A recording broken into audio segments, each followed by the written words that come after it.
नमस्कार दोस्तों, धूम्रपान और शराब आपकी सेहत के लिए हानिकारक है, ये तो हम सब जानते हैं। इनसे कैंसर जैसी जानलेवा बीमारियां हो सकती हैं, हार्ट अटैक के चांसेस बढ़ सकते हैं। लेकिन आज के इस नए भारत में अगर कोई अपने खाने में स्वाद डालना चाहे तो वो भी आपकी सेहत के लिए हानिकारक हो चुका है। 5 अप्रैल 2024 को हांगकांग के फूड सेफ्टी सेंटर की तरफ से पहली नोटिफिकेशन आई थी। इन्होंने एमडीएच के 3 मसालों का नाम लिया, मद्रास करी पाउडर और सांभर मसाला। इसके अलावा एक एवरेस्ट का प्रोडक्ट फिश करी मसाला। इन सब में इथाइलिन ऑक्साइड की बहुत ज्यादा मात्रा पाई गई। एक ऐसा केमिकल है जिसके सेवन से कैंसर का डायरेक्ट लिंक है और कई देशों में इसका इस्तेमाल करना पूरी तरीके से बैंड है। सिंगापुर देश की फूड एजेंसी ने अलग से टेस्टिंग करी और एवरेस्ट के फिश करी मसाले में यही चीज पाई। 4 मई 2024 जिस दिन मैं ये वीडियो बना रहा हूं, सिंगापुर, हांगकांग और मालदीव्स के देशों ने इन मसालों को अपने देश में बैन कर दिया है। ऑस्ट्रेलिया, न्यूजीलैंड और नेपाल के देशों की फूड एजेंसीज अपनी अलग से टेस्टिंग करा रही है और जल्द ही वहां पर भी इन्हें बैन किया जा सकता है। लेकिन कहानी यहां पर खत्म नहीं होती। थोड़ा और गहराई से जांच करी तो पता चला पिछले 4 सालों में यूरोपियन यूनियन की फूड सेफ्टी अथॉरिटीज ने 500 से ज्यादा अधिक इंडियन प्रोडक्ट्स को या तो बैन कर दिया है या रिकॉल कर दिया है। 527 ऐसे प्रोडक्ट्स जिनमें इथाइलिन ऑक्साइड पाया गया। फिर से इनमें सिर्फ मसाले ही नहीं बल्कि हर चीज शामिल है, nuts, seeds, herbs, spices, cereals, फल, सब्जियां, फ्लेवर्स, आइसक्रीम, थिकनर्स और भी बहुत कुछ। इतना ही नहीं, पिछले 6 महीने में एमडीएच ने जितने मसाले अमेरिका में भेजे, यूएस कस्टम अथॉरिटीज ने उनमें से 31% मसालों को वापस भेज दिया। कहा कि उनमें सैल्मोनेला पाया गया है। ये एक बैक्टीरिया है जिससे फूड पॉइजनिंग होती है। दस्त लगना, फीवर आना, वॉमिटिंग और सीवियर केसेस में आपके नर्वस सिस्टम को भी चोट पहुंचा सकता है। हालत इतनी गंभीर है और ये सारी खबरें हमें सिर्फ इसलिए पता चल पा रही हैं क्योंकि दूसरे देशों की अथॉरिटीज अपना काम कर रही हैं। नहीं तो अपने देश में ना तो टीवी चैनलों में इसे दिखाया जा रहा है और ना ही सरकार की तरफ से कोई चेतावनी आई। अरे चेतावनी देना तो छोड़ो, मोदी सरकार ने पिछले महीने पेस्टिसाइड की लिमिट को 10 गुना बढ़ा दिया। जितना पेस्टिसाइड आपके मसालों में पाया जाना एक्सेप्टेबल है उसे 10 गुना बढ़ा दिया गया है। 140 करोड़ लोगों की जिंदगियों के साथ यहाँ खेल खेला जा रहा है। यहाँ बात सिर्फ कुछ मसालों की नहीं है, ये खेल इससे कहीं ज्यादा खतरनाक है। आइए समझते हैं इस वीडियो में गहराई से कि ये कौन से केमिकल्स हैं जो पाए जा रहे हैं, क्यों पाए जा रहे हैं, क्या इसके पीछे असली कारण है और आप अपनी सेहत को बचाने के लिए यहाँ पर क्या कर सकते हैं।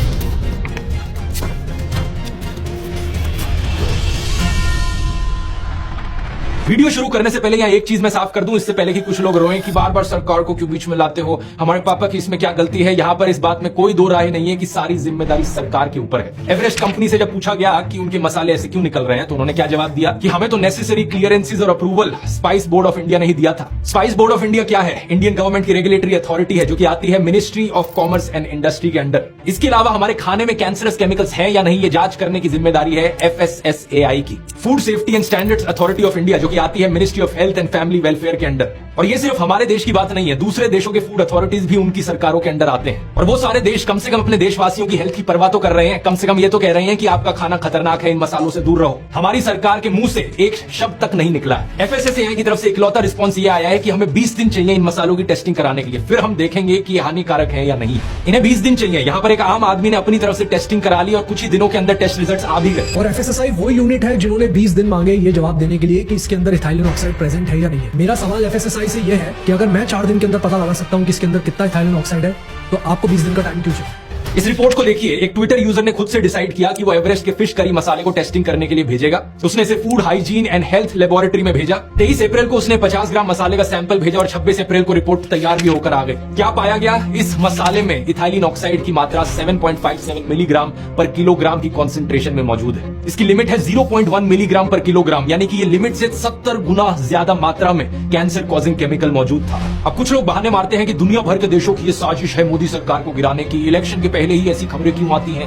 ये खबरें इलेक्शन के पहले नहीं आ रही, ये काफी टाइम पहले से आई जा रही हैं। टीवी चैनल बस आपको दिखा नहीं रहे। अक्टूबर 2022 और सितंबर 2023 के बीच में अमेरिका ने 15% एमडीएच के प्रोडक्ट्स को रिजेक्ट किया था। 2020 से लेकर आज तक, जैसा मैंने बताया, यूरोपियन यूनियन 527 इंडियन प्रोडक्ट्स को रिजेक्ट कर चुका है या बैन कर चुका है। और अगर उन देशों पर यकीन नहीं होता तो इस रिपोर्ट को ही देख लो। ये तो एक इंडियन ने ही करवाई है, एक इंडियन लेबोरेटरी में ही। इस इशू की सीरियसनेस को समझ गए हो तो आइए अब थोड़ा इस केमिकल इथाइलिन ऑक्साइड के बारे में जानते हैं। इसका शॉर्ट फॉर्म है EO या ETO। ये एक फॉसिल फ्यूल का बाय प्रोडक्ट है जिसके इंडस्ट्रियल यूजेस बहुत सारे हैं, लेकिन जो यूज हमारे केस में रेलेवेंट है वो है स्पाइसेस की फ्यूमिगेशन। फ्यूमिगेशन शब्द का मतलब होता है डिसइंफेक्ट करना या स्टेरिलाइज करना। जितने हानिकारक कीटाणु और बैक्टीरिया होते हैं खाने में उन्हें मारना। इथाइलिन ऑक्साइड का एक गैस के फॉर्म में इस्तेमाल किया जाता है। ये गैस किसी भी मटेरियल की पैकेजिंग के थ्रू बड़ी आसानी से फ्लो कर जाती है और काफी आसान और एफिशिएंट तरीके से इसका इस्तेमाल किया जा सकता है डिसइंफेक्ट करने के लिए। ये गैस अपने आप में कलरलेस है तो आपको दिखेगी नहीं, लेकिन फ्लेमेबल जरूर है, यानी कि आग लग सकती है इस पर। इससे ई कोलाई और सैल्मोनेला जैसे हार्मफुल बैक्टीरिया को मारा जा सकता है। साथ ही साथ फंगस के खिलाफ भी इसका इस्तेमाल किया जा सकता है। इंटरेस्टिंग चीज ये है कि फसल उगाते समय इसका इस्तेमाल नहीं किया जाता, बल्कि मसालों की पैकेजिंग करते समय इसका इस्तेमाल किया जाता है। तो अगर मसालों में इथाइलिन ऑक्साइड की बहुत ज्यादा मात्रा पाई जाती है तो उस किसान की गलती नहीं है जो फसल को उगा रहा है, बल्कि उस कंपनी की जिम्मेदारी है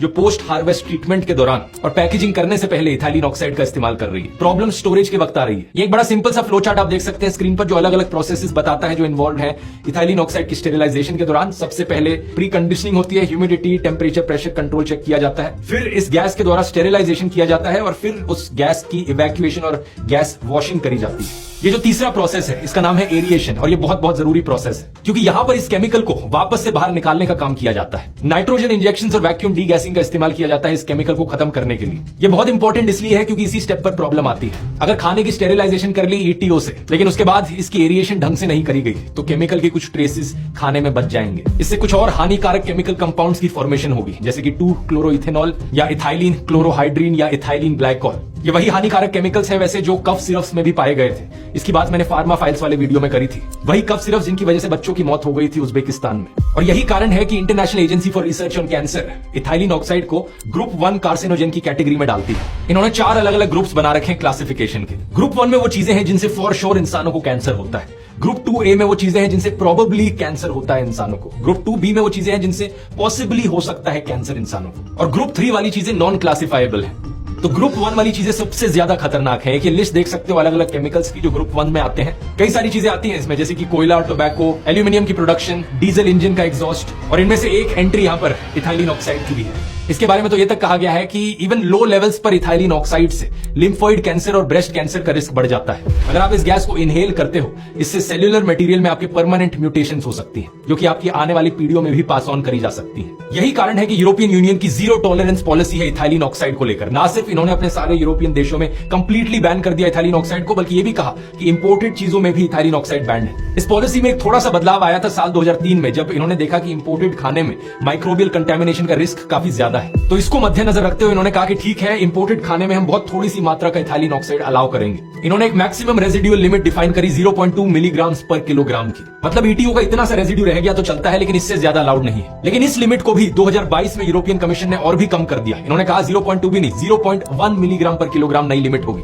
तो आज के दिन ईटीओ की इतनी एक्सेप्टेबल लिमिट है यूरोप में, और वो भी सिर्फ इंपोर्ट किए जाने वाली चीजों में। जो चीजें यूरोप के अंदर बन रही हैं उनमें कंप्लीटली बैंड है ईटीओ का इस्तेमाल। पिछले साल अप्रैल 2023 में इन्होंने ईटीओ की क्लासिफिकेशन भी बदल दी। इन्होंने कहा हम इसे फ्यूमिगेंट नहीं बुलाएंगे, हम इसे पेस्टिसाइड रेजिड्यू बुलाएंगे। इस डेफिनेशन को बदलने का मतलब था कि हर एक यूरोपियन देश के लिए ये मैंडेटरी बन गया वो अपने फूड सैंपल्स की टेस्टिंग कराए ईटीओ को लेकर। सिंगापुर की बात करी जाए, सिंगापुर की जो मैक्सिमम अलाउड लिमिट है इथाइलिन ऑक्साइड की, वो यूरोप से कहीं ज्यादा है, 50 मिलीग्राम पर किलोग्राम। इनके देश में फ्यूमिगेशन के तौर पर ईटीओ का इस्तेमाल करना अलाउड है, लेकिन जो लिमिट है इनकी 500 गुना ज्यादा है ये यूरोप की लिमिट से। और फिर भी जब इन्होंने एवरेस्ट के फिश करी मसाला की टेस्टिंग करी तो अपनी लिमिट से ज्यादा इन्होंने ये केमिकल पाया। हांगकांग की बात करें तो इस मामले में हांगकांग की रेगुलेशन ज्यादा मजबूत है सिंगापुर से। ये ना सिर्फ ईटीओ को एक पेस्टिसाइड कंसीडर करते हैं, बल्कि इनके देश में इसे फ्यूमिगेशन के तौर पर इस्तेमाल करना अलाउड ही नहीं है, और ना ही इसे पेस्टिसाइड के तौर पर इस्तेमाल करना अलाउड है। अगर हांगकांग में फूड क्वालिटी को लेकर वायलेशन होती है तो 50